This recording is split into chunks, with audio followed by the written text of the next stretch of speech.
What is blockchain? Many of us may have wondered this over time. So, blockchain is a system of recording information in a way that makes it difficult or impossible to change, hack, or cheat the system.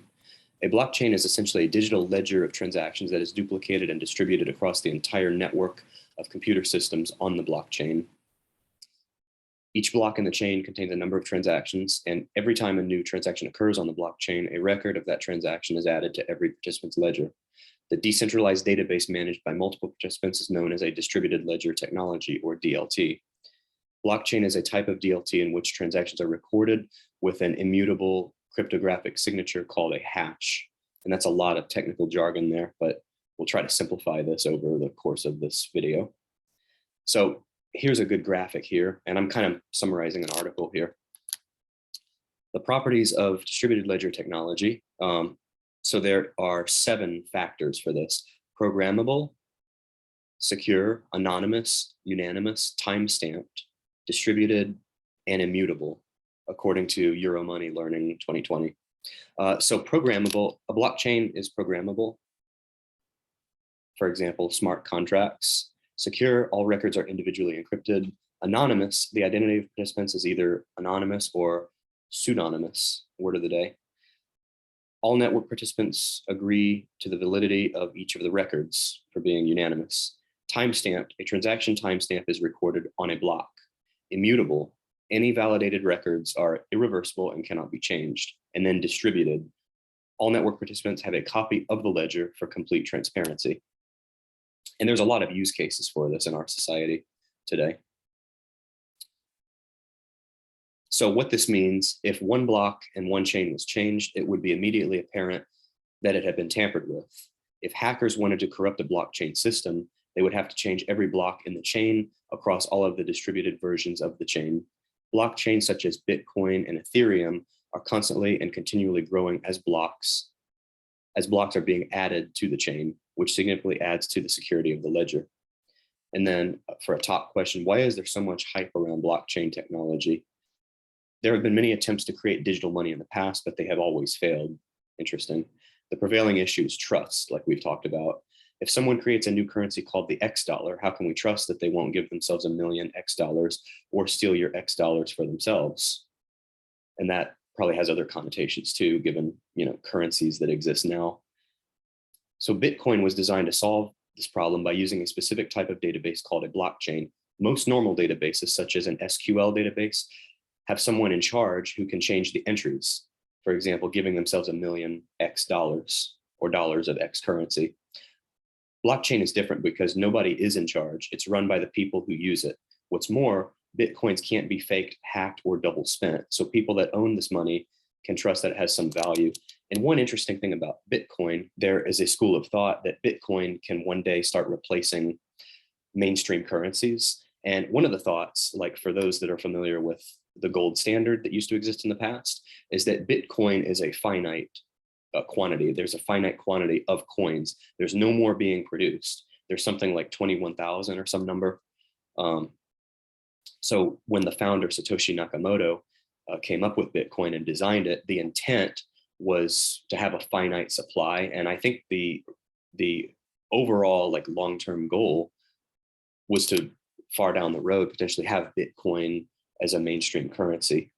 And I think it emerged in the fallout from the 08-09 financial crisis, when the banks were bailed out and when all of that mess happened with the stock market and whatnot. So to explain blockchain further, again, quoting some examples from this article here: how transactions get into the blockchain, understand the process to authenticate and authorize a transaction, the difference between blockchain and Bitcoin. Many people wrongly conflate the two. Do you know the difference? And as a side note, I've heard more than one person, actually several people, that confuse crypto with blockchain or with Bitcoin. So the way I explain it, Bitcoin is a crypto in the same way that the dollar is a currency. Bitcoin is a crypto. So one is a class of the other. And then the risks with public blockchains: understand the 3 main risks associated with public blockchains. Oh, these are blog posts. I'm not going to read these. Let's see, there was another article I wanted to pull up here.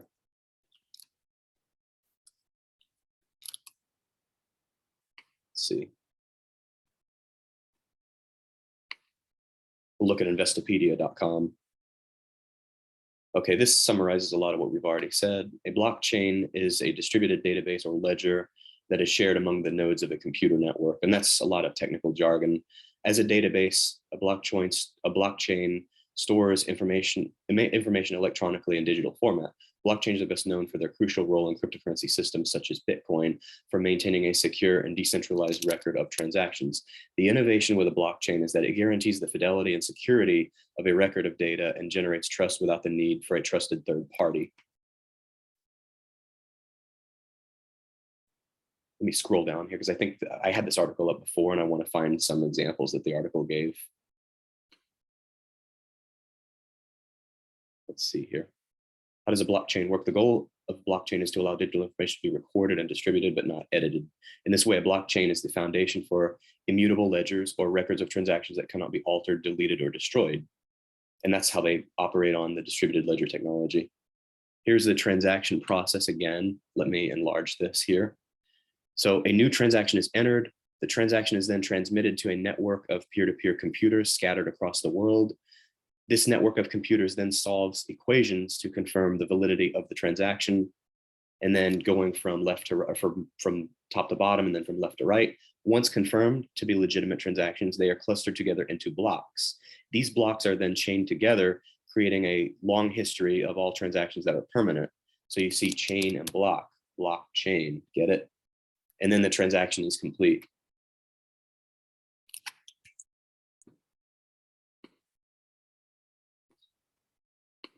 Attributes of cryptocurrency. While blockchains are mostly used to store cryptocurrency transaction history, other things like legal contracts or product inventories can be stored. So this is a key use case for this. So if it has intrinsic value, as it is a trustworthy, secure, and fast way to transfer value for little to no cost, has no physical form as it exists only on the immutable blockchain. The attributes of a cryptocurrency, such as its total supply, are decided upon by the majority of the members of its decentralized network instead of a central bank. So that's like right now, like the value of the dollar is essentially decided by the central bank, being the Federal Reserve. So in this case, this would kind of be the opposite of that. Let me read through that again. The attributes of a cryptocurrency, such as its total supply, are decided upon by the majority of the members of its decentralized network instead of a central bank. So decentralization is a key aspect of that.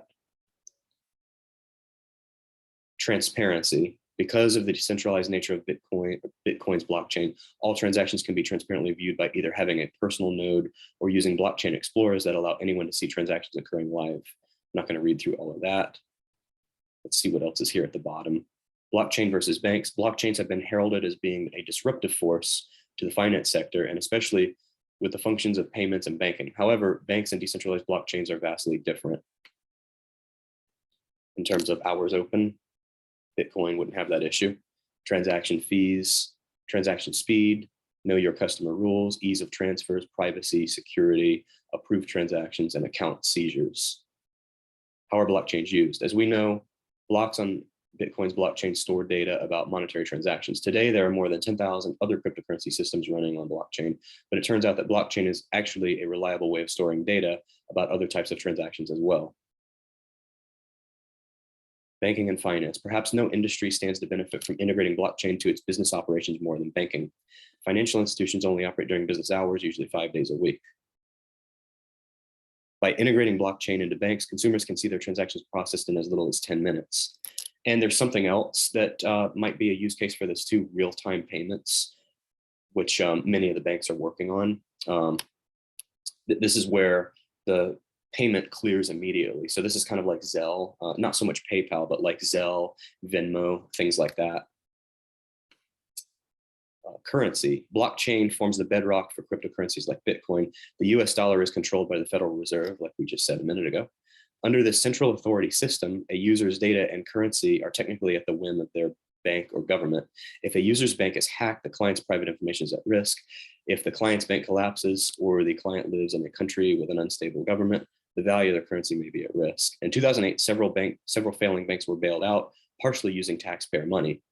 These are the worries out of which Bitcoin was first conceived and developed. Another point we just made a minute ago. So there's applications in healthcare, property records, smart contracts. Let's see this one. A smart contract is a computer code that can be built into the blockchain to facilitate, verify, or negotiate a contract agreement. Supply chains, as in the IBM Food Trust example, suppliers can use blockchain to record the origins of materials that they have purchased. This would allow companies to verify the authenticity of not only their products, but also common labels such as organic, local, and fair trade. That's actually a good idea, sourcing food and things like that, and maybe helping to fix our supply chain issues. And then voting, this is an interesting one. As mentioned above, blockchain could be used to facilitate a modern voting system. Voting with blockchain carries the potential to eliminate election fraud and boost voter turnout, as was tested in November 2018 midterm elections in West Virginia. Very interesting. Using blockchain in this way would make votes nearly impossible to tamper with. The blockchain protocol would also maintain transparency in the electoral process, reducing the personnel needed to conduct an election and providing officials with nearly instant results. That one sounds really interesting. Pros and cons of blockchain. Pros, improved accuracy by removing human involvement. Cons, significant technology costs associated with mining Bitcoin. Pros, cost reduction by eliminating third-party verification. Cons, low transactions per second. And you all can read through the rest of these. I'm not going to go through all of these. Benefits, accuracy of the chain, cost reductions, decentralization, efficient transactions, private transactions, secure transactions, transparency, banking the unbanked. That was kind of the idea, the original concept of PayPal. Drawbacks of blockchain: technology costs, speed and data inefficiency, illegal activity. While confidentiality on the blockchain network protects users from hacks and preserves privacy, it also allows for illegal trading and activity on the blockchain network. Interesting. Regulation. So yeah, there's going to be more regulation coming to all this. And like my take on all this is that cryptocurrency is here to stay. A lot of cryptos have been hammered this year. Some of them are starting to come back, like Ethereum. But yeah, I think that we're going to be dealing with crypto for a while. I think it's going to be very much a part of the future, just like the metaverse is too. So this temporary situation we've been seeing with inflation and the downturn of the market, it may kind of already be starting to ease up, but I think in the long-term future, all of these short-term factors are going to subside, and we're going to be dealing with crypto and the metaverse for quite a while, if not forever. So hope that was informative. If you like that, please remember to like, comment, and subscribe. Thanks for watching, and take care.